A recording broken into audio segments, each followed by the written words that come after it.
Hello, you beautiful souls. Welcome back to another episode of the Soulful Self-Development Podcast.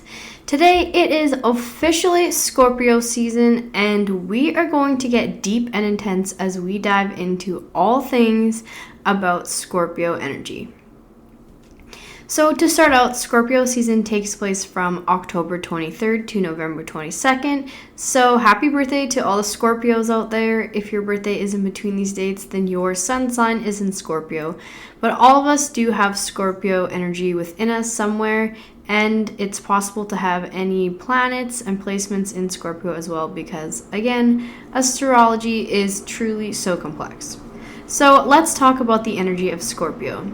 Scorpio is the second water sign, and water represents our emotions. This energy can be compared to the deep, dark depths of the ocean. It's deep, intense, mysterious, hypnotic, seductive, irresistible, and fascinating. Scorpios can be secretive, manipulative, and power-hungry as well. They can have a bad reputation for being very intense. Scorpios are the masters of seduction. With their deep, mysterious energy, it makes them very irresistible and fascinating to others. They may use this to get what they want and may not be laying all of their cards on the table. Scorpio is represented by a scorpion, which is symbolic of death, rebirth, and transformation, sex, and power. The Scorpio's energy is just that, deep and intense, and it is meant to transform. Scorpio may actually be the most misunderstood of all the signs. Since they are like the deep, dark depths of the ocean, people can be very intimidated by this energy, and because they are scared to see what's down there, what's in the depths, what's underneath, they can have a negative reaction to this energy. However, what actually truly lies underneath is so powerful and emotional and beautiful, and if you can take the time to look in this energy and to dive into this energy, it can be so transformational, but so many of us are scared to see what's down there. And Scorpio energy is very deeply connected to shadow work, and so many of us are afraid to see what lies underneath. We are afraid of what we might find, but this is one of the only ways, if not the only way, that we can heal, grow, and transform, is to look at that shadow side, to look in the deep, dark depths of ourselves, of others, because that's where these answers lie to fixing our problems. However, a lot of us are scared. We don't want to face that. We don't want to look at these parts of ourselves that may be considered to be unworthy. And Scorpio energy is very, very powerful in helping us do that. In old astrology, Scorpio was ruled by Mars, which is the planet of action and aggression. Some people still see this as being the co-ruler of Scorpio. However, the true actual ruling planet of Scorpio is Pluto, which is the planet of transformation, power, and rebirth. And that's why it was originally thought to be Mars, because it wasn't until later on that we discovered Pluto and realized that we had Pluto in our solar system and how much it truly does affect all of our energy. That is the ruler of Scorpio. Scorpio is also represented by the color of a very deep red. It is a feminine energy. Its phrase is I transform. Its mode is fixed, which means it's reliable, steady, and doesn't overly do well with change. The opposite sign to Scorpio is Taurus. Since all energy has both a power and a shadow side, the power side of Scorpio energy is deep, dedicated, focused, psychic, and resilient. And the shadow side of Scorpio's energy is jealous, possessive, manipulative, devious, and obsessive. Scorpio energy is similar to that of the 8th house in astrology, which is associated with transformation, deep emotional experiences, and shared resources. So if your sun is in Scorpio, then you have a strong drive to succeed. You're determined, ambitious, brave, and loyal, and when you commit to something, you stick to it. Scorpio suns have a relentless effort that they put into anything that they wish to achieve, and they will put their whole selves into everything that they're doing. They have a pool of emotion, a lot of feelings, and a mysterious deep depths of their heart. They are highly emotional and compassionate towards others, and they have a high respect for themselves, and they really feed off of challenges. If your moon is in Scorpio, this energy represents your inner world, your emotions, and how you feel deep on the inside. So you may have a hyper awareness of what's not being said.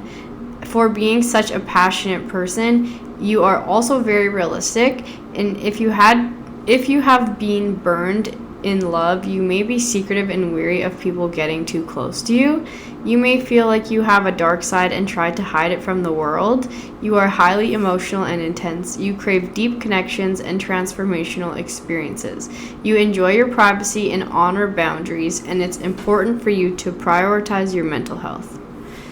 If Scorpio is your rising sign, you come across to the outside world as magnetic, powerful, quiet, alluring, and mysterious. You often tend to keep a lot to yourself, which draws people into you because they're curious of what it is that you're not saying.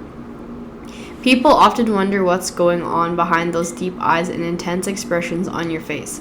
Scorpio risings will not back down. They take control to get through anything. They control themselves even when they are emotional. Scorpios are the most sexual of the zodiac sign, which may overwhelm and intimidate others, especially if that energy is in your first house and is your rising sign, because that's just the energy that people see right off the bat when they meet you. So it can be overwhelming to some people, especially if they are not in tune with that part of themselves. And that is also true for if it is your sun and your moon. It's just your moon, that would be a part of you that people don't see as much until they really get to know you. And your sun is like still surface, but deeper than your rising sign. So once people get to know you more in a setting, if you have a Scorpio sun, you might intimidate them a little bit. Scorpio is very intimidating. Definitely the most intimidating of the zodiac signs. So when the sun is in Scorpio, which is now for the next month,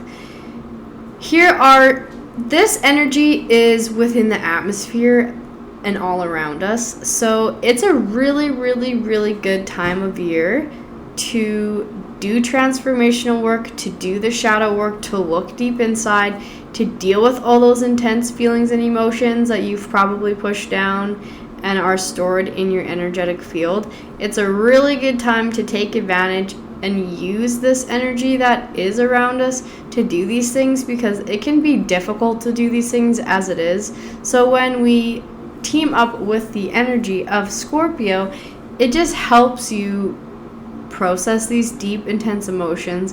It helps you do the shadow work and connect to that side to see those energies. So if you are feeling deep and intense, things are overwhelming, yes, the sun is in Scorpio. Also, not a coincidence that it is spooky season. Okay, sometimes some spooky things happen to us during this season, and obviously it would be in the energy of Scorpio. So just keep in mind that this energy is all around us right now. It is illuminated. And take a look at your chart to see where you have Scorpio, because that house will be illuminated for you as well. So I have Scorpio in the second house. So for me, when Scorpio is in the second house, your second house represents personal values and self-worth, finances, and material possessions. So that is something that I maybe need to do some shadow work around this energy in my life, and it can have like deep transformation to do with finances and values and material possessions, things like that. So when the moon is in Scorpio, which happens every 28 days for 2.5 days, the moon will be in Scorpio. And this is ruling over our emotions. So on this day, you may feel more intense, more deep. You may have a desire for privacy. You may have a heightened intuition or instincts. And you may feel an interest in the unseen. Also, again, why spooky season is Scorpio season. We're like, what is there? What's behind the veil? What can't we see? I can feel it. I know it's there. It's intense. And I want to know more. So on the days that the moon is in Scorpio, it's a good day to tap into your intuition, dive deep into your emotions, and reflect on what you need. Learn how to flow between chaos and order, as well as the known and unknown. and let go of feeling that you deserve to be stuck and push yourself free yourself of those limiting beliefs. Try to avoid internalizing and bottling up your emotions, holding on to resentment and grudges, and feeling shy and not knowing how to express your truth. So that is Scorpio. I used to struggle with the sign of Scorpio and the energy of Scorpio. It was my least favorite sign. But once I started to really dive into Scorpio and start to understand Scorpio and all that it comes with, I have such a love and appreciation for this energy because it is deep, it is dark, it is intense, it can be overwhelming. But again, it is representative of death and rebirth and transformation, and that is just so true about any work that you're going to do, any energy work, any shadow work, any work that you're doing in order to transform your life and up-level yourself and become this next better version of you. You have to deal with what's in the deep, dark depths. You have to look deep inside of yourself and find those answers. And you may not like the answer that you're going to get, but until you slow down and go deep and get those answers, you're never going to have this profound transformation that you desire in your life. So Scorpio season is so powerful. It's like the season of the witches. Literally, Halloween is just around the corner. So use this energy to your advantage. Go deep, do the shadow work, do the work, dive into the deep, dark depths. Tell all your Scorpio friends how much you love them and how much you appreciate their depth and their intensity and the transformation that they bring into your life, because without them, I don't think we would have these big reminders of the depth and the transformation that we all deeply need, okay? It's not just a few of us. All of us need to do this work. All of us need to look inside and go deep and deal with those heavy emotions. And you know what? With the help of Scorpio energy, you can do that. That is all for today, so thank you so much for listening, you guys. I love each and every one of you. I hope you have the best Scorpio season. Do some healing, do some deep inner work, and I will see you next time. Bye!